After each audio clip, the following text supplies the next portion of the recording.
warahmatullahi wabarakatuh. Perkenalkan, saya Retno Noviana, CGP Angkatan 8 dari Kota Payakumbuh. Saya akan melakukan wawancara bersama Bapak Heriadi Effendi. Beliau merupakan Kepala Sekolah SD Negeri 12 Kota Payakumbuh dan juga merupakan calon guru penggerak Angkatan 8 Kota Payakumbuh. Saya akan melakukan wawancara terkait dengan modul 3.1 pengambilan keputusan berbasis nilai-nilai kebajikan. Baiklah Bapak Heriadi Effendi, kita mulai saja wawancaranya hari ini. Ya, silakan Bu. Baiklah Pak, saya telah menyiapkan beberapa pertanyaan yang mana pertanyaan ini merupakan pertanyaan pemandu yang sudah disediakan dalam LMS. Nah, untuk kesempatan siang ini, marilah kita mulai sesi wawancara kita ya Pak. Baik, silakan. Baiklah Pak, pertanyaan pertama, bagaimana cara Bapak agar Bapak bisa mengidentifikasi kasus-kasus yang merupakan dilema etika atau rujukan moral yang ada di sekolah Bapak? Oke. Baik. Ini Ibu Retno, calon guru penggerak Angkatan 8 ya. Iya. Iya. Sesuai dengan yang Bu Retno tanyakan, bahwasanya ada beberapa cara untuk melaksanakan identifikasi tersebut. Jadi langkah awal itu adalah tentunya kita akan mengidentifikasi keputusan itu. Nah, setelah itu terjadi, nanti tentunya kita akan melaksanakan pengumpulan data ya, ataupun pengumpulan informasi terkait dengan permasalahan etika tersebut. Nah, setelah data ataupun informasi sudah kita kumpulkan, maka kita lanjutkan dengan cara mencari solusi. Cari solusinya. Nah, ini nanti setelah itu kita pertimbangkan, kemudian dipilih alternatifnya sehingga nanti kita dapatlah ataupun bisa kita katakan ambil kan atas masalah tersebut. Begitu ya. Baiklah Pak, sangat bagus sekali ya Pak identifikasi masalah yang sudah Bapak lakukan, seperti dengan mengidentifikasi masalah itu, lalu Bapak lanjutkan dengan pengumpulan informasi, setelahnya mencari solusi terhadap masalah yang Bapak hadapi, dan terakhir Bapak mengambil keputusan yang tepat dari permasalahan yang Bapak hadapi. Begitu ya Pak? Ya, betul. Baiklah Pak, untuk pertanyaan selanjutnya, menurut Bapak cara apa yang dapat Bapak ambil untuk melakukan pengambilan keputusan di sekolah Bapak, terutama untuk kasus-kasus yang mana ada dua kepentingan yang sama-sama benar atau sama-sama mengandung nilai kebajikan? Ya, baik. Ini memang agak berat ya. Soalnya yang satu benar, yang satu lagi juga benar. Iya Pak. Begini, saya punya satu kasus contoh yang pernah saya alami. Dulu lebih kurang 1 bulan lebih. Seperti Ibu Retno ketahui, saya kan juga seorang samping bekerja sebagai kepala sekolah. Saya juga sebagai CGP di kota kita ini, Angkatan 8. Iya. Jadi pada waktu itu saya dihadapkan pada dua permasalahan. Yang kedua itu sangat penting sekali. Ya, artinya yang satu benar, yang satu lagi benar. Iya. Permasalahannya begini. Di saat saya mengikuti jadwal lokakarya pada waktu itu, pas di saat itu juga diadakan visitasi ataupun penilaian akreditasi sekolah. Jadi tentu ada semacam pemikiran bagaimana saya bisa menyelesaikan hal tersebut. Namun dari dua hal tersebut saya pilih-pilih mana yang lebih rasanya yang lebih menguntungkan, itulah yang saya pilih walaupun keduanya benar. Nah, karena visitasi penilaian akreditasi ini merupakan untuk sekolah kita ya 5 tahun masa yang akan datang, artinya itu adalah kepentingan umum bersama ya Pak. kepentingan bersama. Sementara yang lokakarya ini itu saya pikir lebih mengutamakan untuk kepentingan pribadi saya. Nah, akhirnya setelah saya pikir-pikir, yang keduanya sangat penting, sangat perlu, ya, bisa ambillah langkah saya. Ya. Saya ikuti dulu visitasi ini, nanti setelah itu barulah saya datang ke tempat lokal. Jadi saya pikir kan caranya itu ya mengutamakan dulu mana manfaatnya yang besar. Iya, terima kasih Pak. Memang super sekali ya Pak. Apa yang Bapak ambil itu memikirkan untuk kepentingan bersama. Iya. Ini dalam jangka 5 tahun ke depan, keputusan yang Bapak ambil itu tergantung dari apa yang Bapak perbuat saat sekarang ini. Betul. Jikalau Bapak meninggalkan akreditasi penilaiannya, Iya. nah bagaimanalah nasib dari sekolah yang Bapak pimpin ke depannya? Bisa-bisa dia Ah. nilai itu. Iya, nilai turun nanti untuk minat para peserta didik yang baru itu akan mempengaruhi juga ya Pak. Betul. Ya, sangat bagus sekali ya Pak. Kita lebih mengorbankan yang pribadi dan mendahulukan yang Iya. kepentingan bersama ya Iya. Pak. Baiklah Pak, untuk pertanyaan berikutnya, berdasarkan masalah yang Bapak hadapi tadi, langkah-langkah atau prosedur seperti apa yang bisa Bapak lakukan selama ini? Iya. Tentunya tadi kan saya sudah bilang bahwasanya saya akan mengambil keputusan itu mana yang lebih bermanfaat untuk rakyat yang umum ya, rakyat ramai dengan kepentingan masyarakat. Jadi seperti yang Ibu katakan, apa tadi langkah-langkah Pak? Iya, langkah-langkah atau prosedur seperti apa yang biasa Bapak lakukan untuk menyelesaikan permasalahan yang Bapak hadapi? Begini, kalau permasalahannya itu bisa saya lakukan, bisa saya pikirkan saya sendiri, maka saya akan memutuskan sendiri.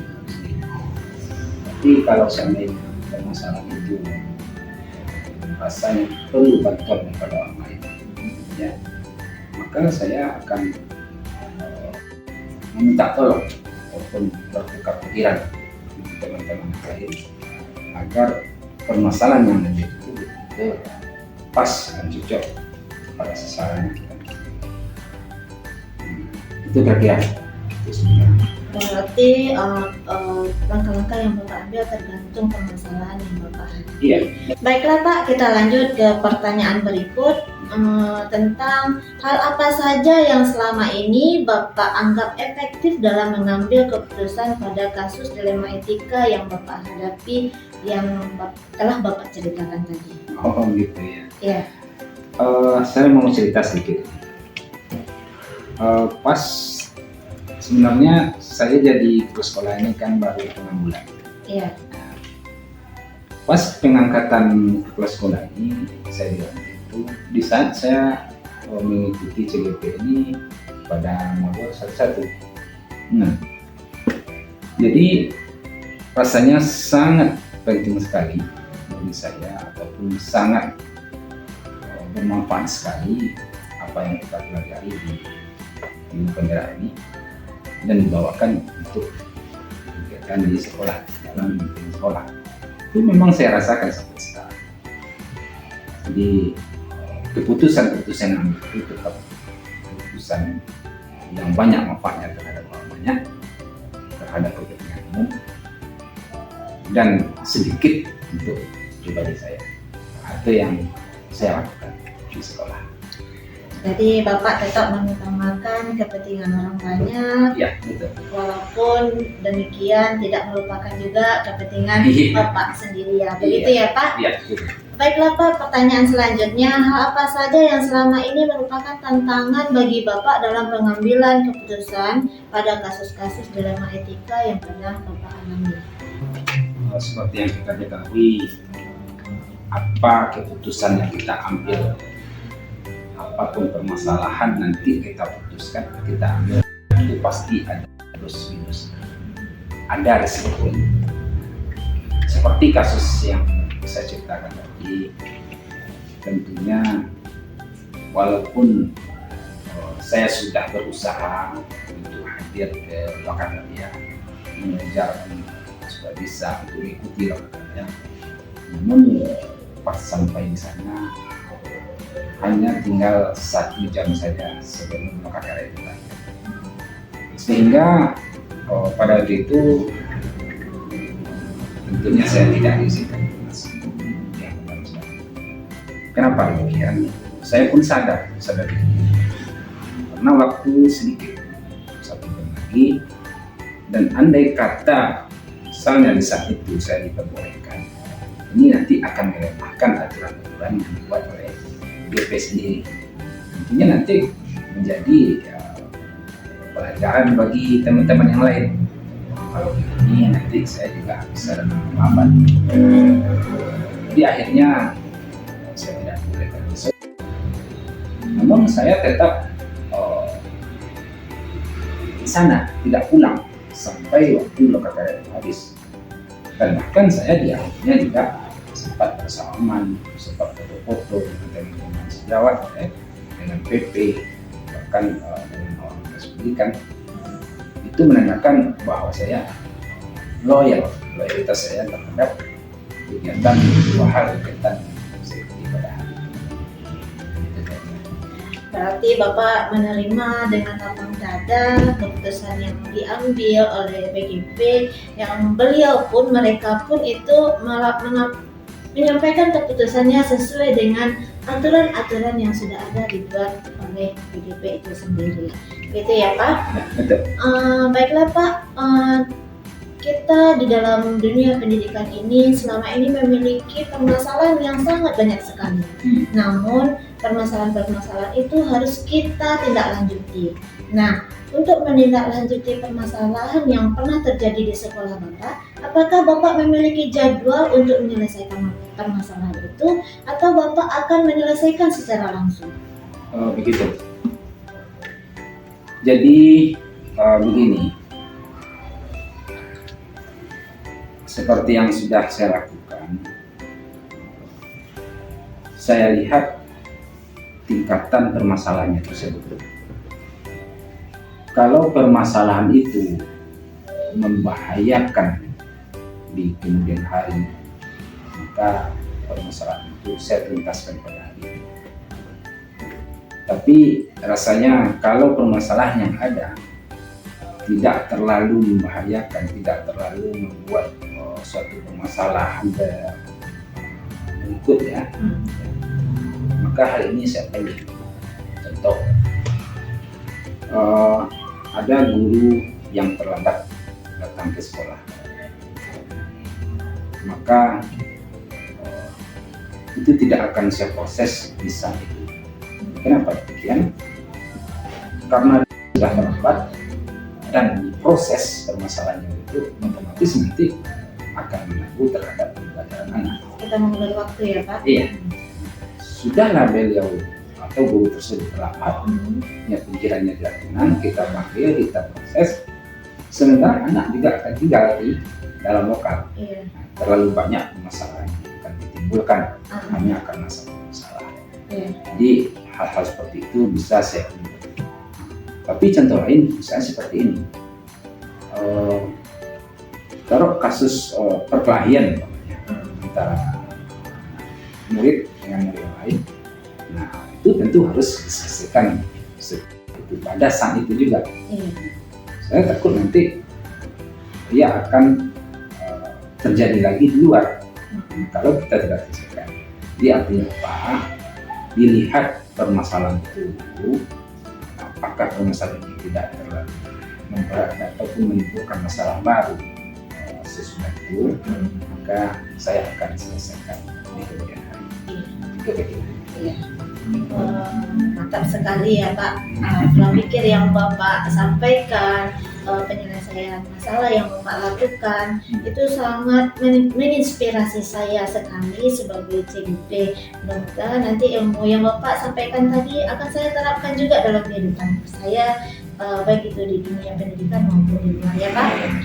Baiklah Pak, untuk pertanyaan selanjutnya, apakah ada orang atau faktor-faktor lain yang dapat membantu Bapak dalam menyelesaikan permasalahan yang pernah Bapak hadapi di sekolah? Iya, tentu ada.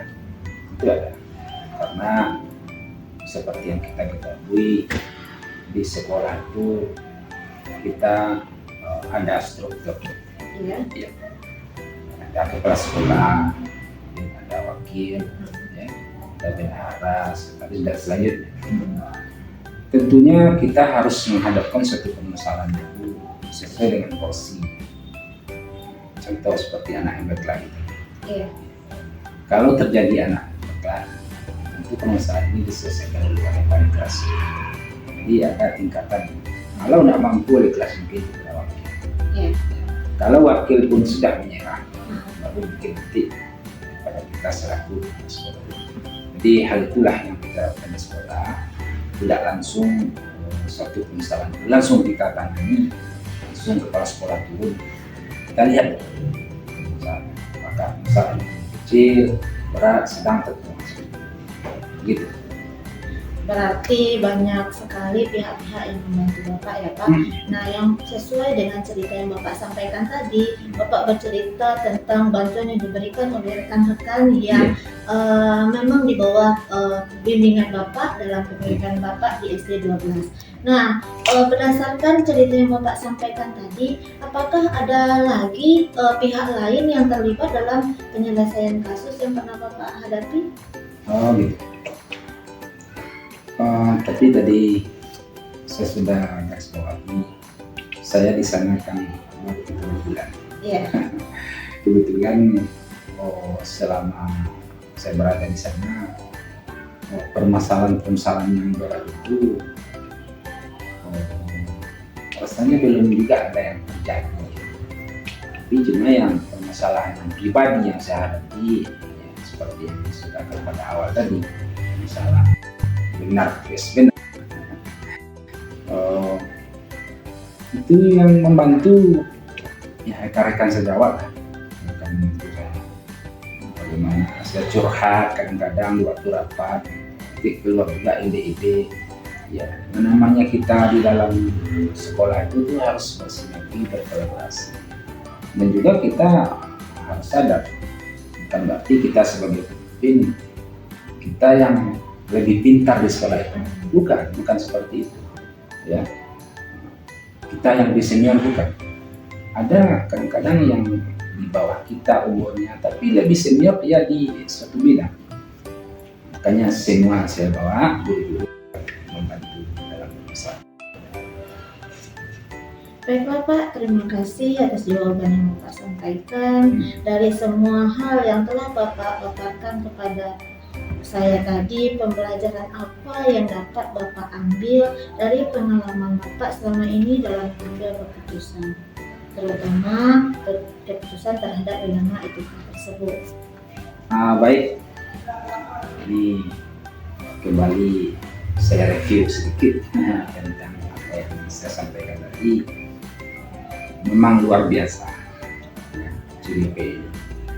Andai kata misalkan saya tidak pernah mengikuti program ini, tapi saya sudah dekat dengan seorang kepala sekolah, tentunya mungkin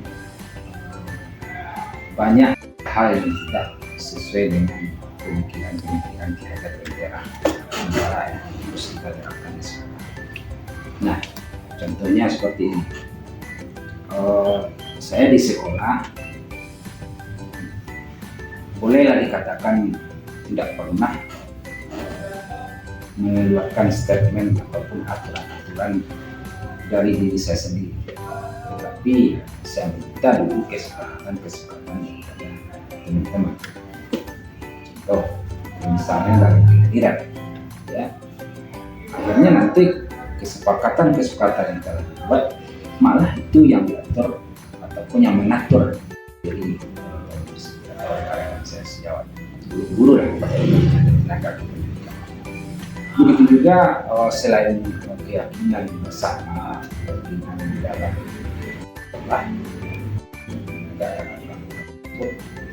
saya lebih cenderung memberikan keteladanan terhadap kawan-kawan. Sampai-sampai pun dalam masalah kebersihan, saya tidak segan-segan memilih sampah. Apabila saya melihat sampah plastik, apakah itu daun-daunan, lalu saya aktif. Tapi di balik apa yang saya lakukan itu merupakan satu pengajaran besar depan. Nah, satu sampah yang saya ambil malah 10 yang diambil oleh teman-teman. Begitulah. Jadi saya sering memberikan keteladanan, kemudian ada yang saya lemparkan secara bersama untuk disiplin. Sehingga memberikan semacam ruangan seperti itu, membersihkan ke lapangan seperti itu, malah mereka ini bertambah rajin, bertambah loyal dalam melaksanakan tugas di sekolah. Sebagai contoh saja, sudah berusaha datang itu cepat, namun teman-teman ini lebih cepat. Lebih cepat ya Pak. Itulah yang saya rasakan. Jadi saya akui program guru penggerak ini sangat luar biasa untuk kemajuan.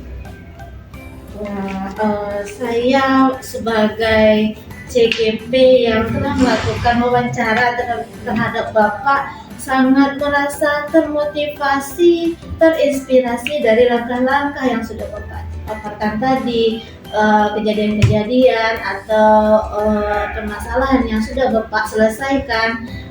Saya sangat termotivasi sekali.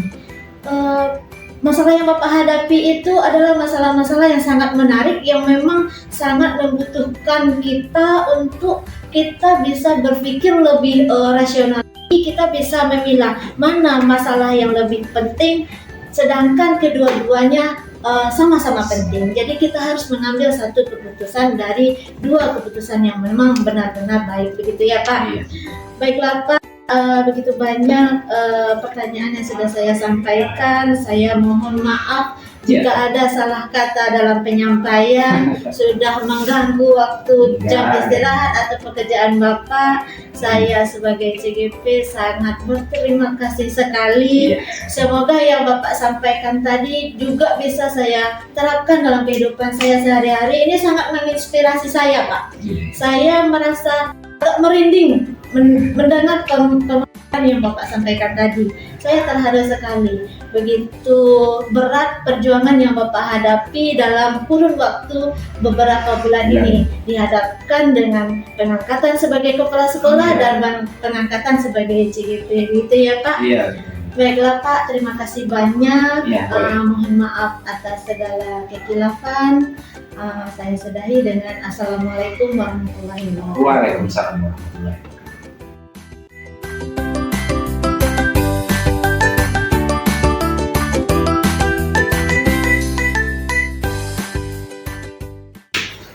Assalamualaikum warahmatullahi wabarakatuh. Waalaikumsalam warahmatullahi wabarakatuh. Selamat siang Pak. Siang. Mohon maaf saya mengganggu waktu Bapak. Pada kesempatan ini saya sebagai CGP Angkatan 8 mendapatkan materi tentang pengambilan keputusan berbasis nilai-nilai kebijakan sebagai seorang pemimpin. Nah, berdasarkan keputusan tersebut dan pembelajaran yang saya alami selama ini, kami dituntut untuk mewawancarai kepala sekolah. Dalam hal ini saya memilih Bapak salah satunya sebagai informan dalam penugasan ini. Nah, kami mohonkan dengan sangat kesediaan Bapak meluangkan waktu pada saat ini. Insyaallah. Baiklah Pak, terima kasih banyak. Dalam proses pendidikan yang kita lakukan selama ini tentunya banyak sekali permasalahan-permasalahan yang kita hadapi, baik itu di jenjang permasalahan di tingkat anak-anak maupun di tingkat para gurunya nantinya. Nah, namun kita sebagai seorang pemimpin, khususnya untuk Bapak ya Pak, harus bisa untuk mengambil keputusan walaupun keputusan itu sulit kita temukan jalan keluarnya, apa yang harus kita ambil, namun kita harus memutuskannya, begitu ya Pak. Pada kesempatan ini Pak, saya akan mewawancarai Bapak terkait dengan nilai-nilai kebajikan yang saling bersinggungan atau kasus dilema etika yang nantinya kita diharapkan memilih satu jawaban yang mana jawaban tersebut sama-sama benar, atau pembangunan moral yang mana jawabannya tersebut nanti ada yang menentukan benarnya dan ada yang salahnya, atau benar lawan salah, begitu Pak. Nah, pada kesempatan ini pertanyaan pertama yang akan saya sampaikan ke Bapak yaitu bagaimana cara Bapak agar bisa mengidentifikasi kasus-kasus yang Bapak hadapi selama ini di sekolah yang merupakan dilema etika atau pembangunan moral tersebut. Terima kasih Bu Retno. Iya Pak. Masalah dilema etika yang kami hadapi di sebuah sekolah itu kan ada aturan-aturan yang telah ditetapkan oleh sekolah tersebut. Tapi yang aturan-aturan tersebut yang telah ditetapkan sekolah kadang-kadang tidak semua anak yang bisa melaksanakan aturan-aturan tersebut. Jadi itulah kadang-kadang menjadi dilema. Kalau seandainya kita bertegas dengan aturan-aturan sekolah, kadang-kadang kita bertentangan dengan wali murid. Contoh, di sekolah kita itu kan kita wajib, contohnya memakai pakaian seragam, memakai atribut-atribut, termasuk aturan rambut. Kadang-kadang kalau seandainya kita tetapkan dengan tegas masalah rambut, contohnya aja rambut. Kalau kita pada anak-anak kita suruh dengan keras untuk memotong rambut, dilemanya ada. Maksudnya gini, kita harus memilih. Kadang kita suruh anak tersebut untuk memotong rambut atau bersihkan rambutnya, kadang-kadang biaya dari orang tuanya tidak ada. Kadang-kadang di situ dilemanya. Ya kadang-kadang kita maklum di SD kita ini tidak semuanya anak-anak yang perekonomian orang tuanya yang bagus. Jadi itu kadang-kadang dilemanya, termasuk masalah pakaian. Kita berharap nanti di sekolah kita punya aturan supaya pakaiannya lengkap. Supaya pakaian lengkap kalau kita lihat kan bagus kayaknya. Tapi di suatu sisi kalau kita pertegas dengan pakaian yang bagus tersebut, mungkin dilemanya seperti tadi masalah keuangan. Jadi kalau kita pertegas, itulah jadi pertentangan yang kadang-kadang sulit bagi sebuah kepala sekolah.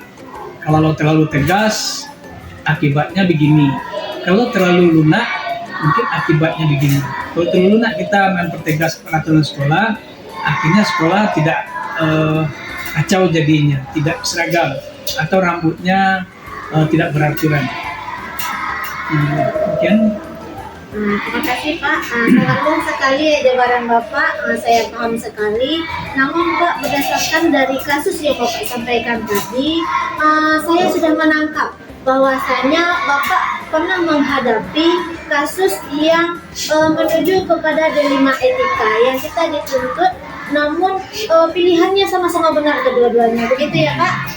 Nah, namun dalam kasus ini tidak terdapat rujukan moral, namun karena tidak adanya rujukan moral dan tidak adanya aturan yang mendasari kita anak tidak dihukum atau tidak adanya hukuman yang tindak pidana tidak adanya hukum tindak pidana dalam kasus ini, sehingga kasus ini kita kelompokkan ke dalam dilema etika tersebut ya Pak.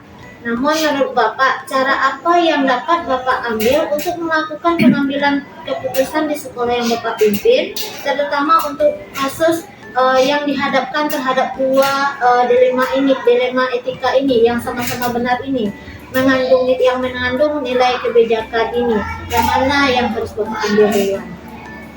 Terima kasih Bu Retno. Masalah kasus-kasus yang kayak tadi memang ada dilemanya bagi sekolah kita. Tapi sebagaimana yang telah disampaikan tadi, kita sebagai seorang kepala sekolah harus tahu dulu mengidentifikasi permasalahan apa yang kira-kira yang jadi kendala bagi anak-anak kita tersebut. Contohnya kita dalam pakaian tadi. Kadang sudah sekali, 2 kali, 3 kali kita menyampaikan tolong pakaiannya dirapikan, tolong pakaiannya dilengkapi, termasuk atribut-atribut atau masalah rambut tadi. Hari ini kita pemeriksaan rambut, tapi nyatanya setelah kita ingatkan, tapi baru kita cari dulu permasalahan. Kira-kira permasalahan apa yang timbul bagi anak-anak tersebut, kenapa sampai hari ini belum juga dipotongnya rambutnya atau dilengkapi atribut-atribut sekolahnya. Jadi dengan adanya permasalahan-permasalahan tadi, di suatu sisi kita harus melengkapi pakaian sekolah supaya nampaknya sekolah kita bagus, supaya melengkapi sekolah kita terarah. Jadi kita beransur-ansur, kadang-kadang kita harus sampaikan kepada orang tuanya melalui kerjasama dengan orang tuanya untuk lambat laun orang tua harus lengkapi. Soalnya ini menyangkut bagaimanapun masalah kelengkapan sekolah anak-anak kita itu merupakan motivasi bagi anak-anak kita sekolah. Yang keduanya, dengan kelengkapan dari aturan-aturan yang telah kita tetapkan masalah pakaian, masalah rambut, itu juga mencerminkan sebuah sekolah yang teratur, sebuah sekolah yang anaknya patuh-patuh. Jadi disitulah kadang-kadang kita bisa melihat bahwa sekolah ini punya aturan dan punya kebijaksanaan. Tapi seperti yang telah disampaikan tadi, perlunya kerjasama kita dengan orang tua wali murid, kerjasama kita dengan guru-guru. Demikian. Ya, terima kasih Pak. Nah, jadi intinya di sini Bapak mengangkat tindakan yang Bapak ambil yang pertama tentang kerjasama baik itu dengan guru maupun dengan orang tua ya Pak. Nah, namun Bapak langkah-langkah seperti apa atau prosedur seperti apa yang bisa Bapak lakukan selama ini agar permasalahan yang Bapak hadapi bisa terselesaikan? Terima kasih Bu Ena. Yang pertama kita akan mengetahui dulu, kita akan punya aturan dulu. Kalau kita tidak punya aturan yang tertulis atau yang telah kita sampaikan biasanya, itu memang sulit untuk melaksanakan kegiatan-kegiatan atau aturan-aturan. Kita harus buat kesepakatan dulu dengan anak-anak kita. Kita punya kesepakatan di sekolah kita ini. Kesepakatannya itu seperti menyeluruh, bukan satu-satu atau bukan tebang tindih. Kadang-kadang seorang anak kita lepas, seorang anaknya kita bukan. Jadi peraturan tersebut harus kita sosialisasikan ke seluruh anak-anak kita. Jadi setelah dapat aturan-aturan tersebut, sudah ada aturan-aturan tersebut, maka kita lihat kira-kira aturan-aturan tersebut apakah diikuti oleh anak-anak atau bagaimananya. Nah, kalau seandainya diikuti, berarti kan disitulah letaknya semacam pelanggaran aturan. Jadi kalau pelanggaran aturan kita identifikasi kembali seperti yang telah disampaikan tadi, kita lihat bagaimana permasalahan kenapa sampai hari ini anak-anak kita tidak mengikuti peraturan seperti yang telah disampaikan tadi, masalah rambut atau masalah pakaian itu salah satunya, dan masih banyak lagi mungkin permasalahan yang lainnya. Lalu kerjasamanya dengan wali murid tersebut, kita bermohon kepada wali murid supaya anak-anaknya kita sampaikan kira-kira manfaat-manfaat bagi anak-anak kita terhadap aturan-aturan yang telah dicanangkan di sekolah. Yang kedua itu kan merupakan pembelajaran bagi anak kita ke depannya. Ya, terima kasih Pak. Kalau boleh tahu ya Pak, tadi Bapak kalau tidak salah menyampaikan cara pengambilan aturan yang sudah Bapak lakukan di sekolah ini. Bagaimana tindakan-tindakan yang Bapak lakukan, contohnya dengan membuat kesepakatan. Nah, kalau boleh tahu, seperti apa langkah-langkah yang Bapak lakukan dalam menciptakan kesepakatan? Apakah Bapak ciptakan bersama di depan anak-anak di halaman, atau kita minta dari masing-masing kelas kesepakatan apa yang sudah mereka buat? Kira-kira bagaimana Pak? Terima kasih Rena. Masalah pengambilan kesepakatan tadi, kita sebagai seorang kepala sekolah itu kan kita harus punya semacam pemikiran bagaimana pemikiran kita nantinya bisa sekolah ini bisa maju. Mungkin selama ini sebagai seorang kepala sekolah itu harus melihat seandainya seorang kepala sekolah ditempatkan di tempat yang baru, kepala sekolah harus melihat kira-kira apa kelebihan dan kira-kira apa kelemahan yang ada di sekolah tersebut. Kalau kelebihan yang ada, itu kelebihan kalau bisa harus ditingkatkan. Kalau kelemahan-kelemahan yang ada, disitulah seorang kepala sekolah berinovasi. Berarti saya harus memperbaiki ini, saya harus memperbaiki ini, saya harus memperbaiki ini. Nah, kan gitu. Dengan adanya kelemahan-kelemahan yang kira-kira kurang rasanya, disitulah kira-kira sebagai seorang kepala sekolah harus menciptakan kira-kira apa yang perlu diperbaiki di sekolah kita ini. Itu dalam diri kita dulu.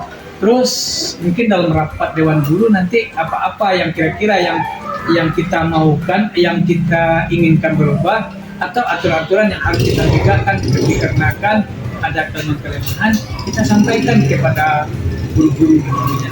Setelah disampaikan guru-guru, mungkin dari guru-guru tersebut mungkin ada masukan, mungkin ada pengisian, atau bisa jadi guru-guru menerima. Setelah kira-kira kita sepakat dengan seluruh guru-guru, baru kita sampaikan kepada anak-anak kita. Baru kita sampaikan kepada anak-anak kita bahwasanya kita punya aturan. Mungkin Bapak lihat selama ini mungkin anak-anak kurang rapi masalah ini, misalnya masalah pakaian, atau kurang enak dilihat karena pakaian selama ini tidak beraturan, termasuk rambutnya, ada rambut pang, ada rambut preman, itu kan perlu kita perbaiki. Jadi setelah kita ada keinginan untuk berubah, baru kita sampaikan kepada murid-murid kita. Kalau Bapak lihat, ini contohnya masalah rambut. Kalau Bapak lihat, anak-anak Bapak semuanya rambutnya banyak yang tidak tidak cocok dengan sebagai anak sekolah. Jadi bapaknya kepingin mau ini banyak rambutnya. Kita sering menyampaikan kepada anak-anak kayak gitu. Sering. Terus lagi kesepakatan keinginan dari sekolah untuk merubah sekolah juga kita sampaikan melalui rapat wali murid nantinya. Setiap kita mengadakan rapat wali murid harus kita masukkan kira-kira aturan-aturan apa yang harus kita laksanakan di sekolah supaya adanya kerjasama kesinkronisasian antara guru, kepala sekolah, guru, wali murid dan anak-anak kita. Jadi kalau sudah adanya kesepakatan kita bersama-sama, mungkin kepala sekolah tidak akan sulit lagi untuk melaksanakan kesepakatan tersebut. Benar sekali ya Pak, berarti intinya dari ketiga komponen antara sekolah, orang tua, dan siswa itu tidak bisa dipisahkan ya Pak, harus berjalan sejalan sehingga apa yang kita impikan, tujuan apa yang akan kita capai ke depannya itu bisa tercapai dengan maksimal, gitu ya Pak? Iya. Baiklah Pak, pertanyaan selanjutnya, hal apa yang selama ini yang Bapak anggap paling efektif dalam mengambil keputusan pada kasus dilema etika ini? Yang paling efektif ibarat pengambilan keputusan itu kan kita memikirkan kira-kira kebaikan atau keburukan yang kita laksanakan atau yang kita hasil akhirnya. Kalau ini keputusan yang kita ambil kira-kira begini hasilnya. Kalau ini yang kita ambil kira-kira begini. Dari keputusan kita ambil ini setelah kita pikir-pikirkan mana kira-kira dari keputusan tersebut yang paling bermanfaat bagi kita semuanya.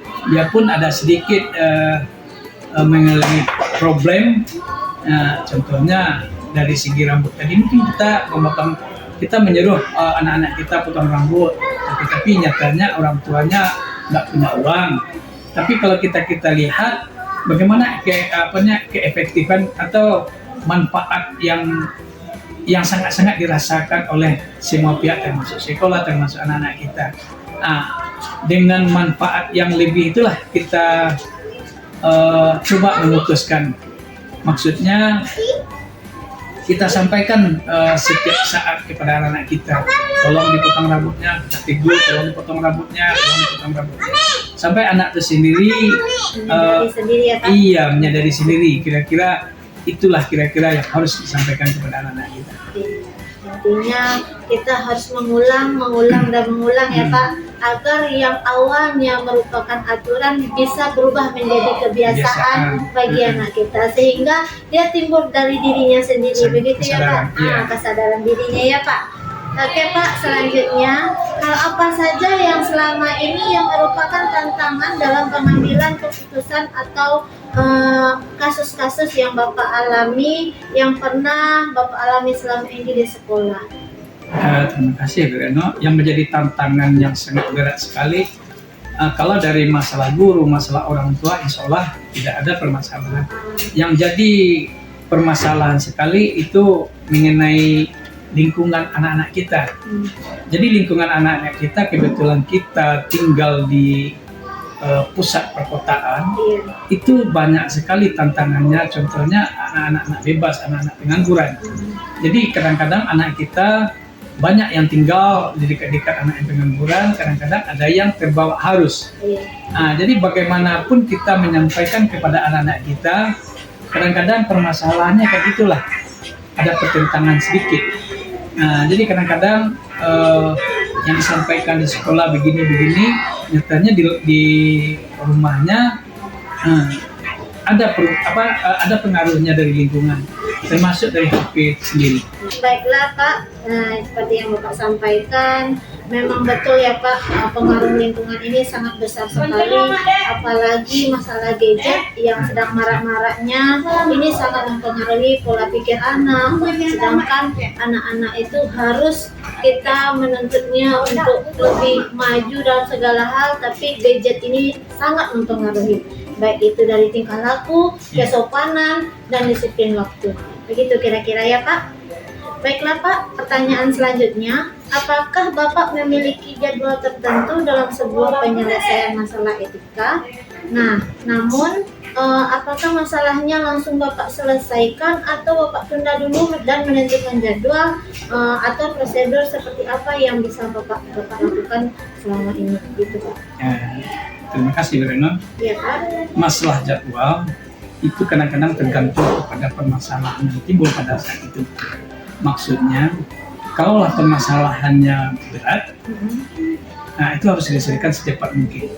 Contohnya, kalau mungkin ada permasalahan perkelahian, nah, perkelahian terjadi di sekolah, mungkin kesalahpahaman antara anak-anak kita, terjadilah perkelahian atau gimana. Jadi kalau perkelahian ini, kalau ini kasusnya, harus kita segerakan. Kalau perlu, bisa itu harus kita selesaikan. Soalnya nanti mungkin merebaknya nanti mungkin bisa jadi di rumahnya nanti, atau bisa jadi di antara orang tuanya. Kadang anak ini ada anak yang tidak senang anaknya mungkin diperlakukan kayak gini. Kalau tidak diselesaikan mungkin bisa jadi tanggapan orang tuanya nanti. Tapi kalau yang namanya permasalahan yang kecil-kecil, itu mungkin kita carikan jadwalnya. Mungkin permasalahan kecil, tapi permasalahan kecil tidak langsung kalau kita tidak selesaikan di saat itu tidak apa-apa. Cuman kita cari mungkin permasalahan kecil kalau lah banyak anak nanti yang berbuat demikian, atau contohnya ada yang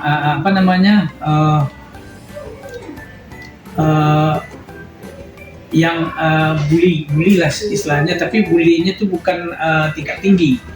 Contohnya masih menggalak-galakan menyebut-nyebut nama kawannya, mungkin bisa jadi gapua atau dari lainnya, yang kadang-kadang itu kadang-kadang bisa jadi antara anak ini sama anak ini guyonan, bisa jadi guyonan dia sama dia. Tapi kadang-kadang kalau kita, mungkin kawan-kawan yang lain mungkin kurang senang, dikarenakan kita selama ini sudah menerapkan supaya tidak ada bullying lagi. Kalau yang kasus-kasus demikian, kalau masih bisa kita kita sampaikan, tapi kalau enggak kan besok harinya kan bisa kita sampaikan, atau yang dan lain-lainnya. Kan kadang-kadang bully tersebut kan enggak selalu disampaikan tiap saat, tapi kalau lah banyak terjadinya bullying, baru di saat itulah kita selesaikan. Kita cari jadwalnya, atau bisa jadi di setiap paginya. Mungkin kejadian hari ini, siang hari ini, mungkin di saat itu tuh kita belum sampaikan, mungkin besok paginya kita sampaikan. Jadi besok paginya kita sampaikan, akhirnya semuanya terlibat. Bisa kita sampaikan secara menyeluruh. Kalau kita panggil sendiri-sendiri ya, yang lainnya mungkin tidak tahu. Jadi kalau kasus-kasus yang ringan demikian, mungkin jadwalnya mungkin kita carikan mungkin besok pagi di saat anak-anak kita berbaris. Jadi kalau yang penting tadi yang harus kita segerakan penyelesaiannya, yang sifatnya mungkin membahayakan bagi anak-anak kita di luar sekolah nantinya. Oke, terima kasih Pak. Berarti jadwal ini fleksibel ya Pak, tergantung permasalahan yang dihadapi. Ada permasalahan yang perlu waktu lebih cepat untuk menyelesaikannya, ada yang bisa dijadwalkan untuk menyelesaikannya. Begitu ya Pak? Oke Pak, pertanyaan selanjutnya, apakah ada orang atau faktor-faktor yang selama ini dapat mempermudah atau membantu Bapak dalam mengambil keputusan dalam memutuskan kasus-kasus yang berhubungan dengan dilema etika ini? Yang mempermudah tadi mungkin setelah disampaikan tadi, alhamdulillah selama ini berkat kerjasama dengan seluruh guru, kerjasama dengan wali murid, apapun aturan-aturan yang harus kita ambil keputusan di saat itu tidak jadi permasalahan, karena kita sudah terjalinnya kerjasama, terjalinnya dukung, saling membantu. Jadi alhamdulillah selama ini yang mempermudahkan kita mengambil keputusan adalah kerjasama dengan guru, kerjasama dengan wali murid semuanya, dan kerjasama dengan tokoh-tokoh masyarakat yang dari sekolah SD 03 ini. Semua komponen terlibat ya Pak. Iya, terima kasih Pak. Terakhir ini Pak, dari semua hal yang telah Bapak sampaikan, pembelajaran seperti apa yang dapat Bapak ambil dari pengalaman Bapak dalam mengambil keputusan yang sesuai dengan dilema etika? Terima kasih ya Greno. Yang menjadi kesimpulan bagi kami sebagai seorang kepala sekolah, yang pertama, kepala sekolah di samping sebagai seorang kepala sekolah harus punya inovasi, harus punya dalam dirinya itu harus ada pemikiran untuk membuat sekolah ini lebih maju, membuat sekolah ini bisa berubah ke arah lebih baik. Itu yang pertama. Yang keduanya, seorang kepala sekolah harus bisa bekerja sama dengan guru, dengan wali murid, dengan masyarakat. Yang ketiganya, sebagai seorang kepala sekolah harus dicintai oleh anak-anaknya. Terima kasih Bro. Oke Pak, super sekali jawaban Bapak. Saya yakin dan percaya Bapak ini adalah kepala sekolah yang sangat menjadi panutan, baik itu dari kalangan guru-guru dan juga anak-anak didik yang ada pada sekolah yang Bapak pimpin ini. Baiklah Pak, demikian wawancara kita hari ini. Terima kasih banyak Bapak sudah berbagi pengalaman dengan kami. Mudah-mudahan kami nanti bisa memanfaatkan ilmu-ilmu yang Bapak sampaikan, kami terapkan juga di dalam kehidupan sehari-hari, terutama dalam proses pembelajaran di sekolah nantinya. Terima kasih atas waktunya. Mohon maaf jika ada kekurangan. Saya sudahi dengan Assalamualaikum warahmatullahi wabarakatuh. Waalaikumsalam. Terima kasih Pak. Iya.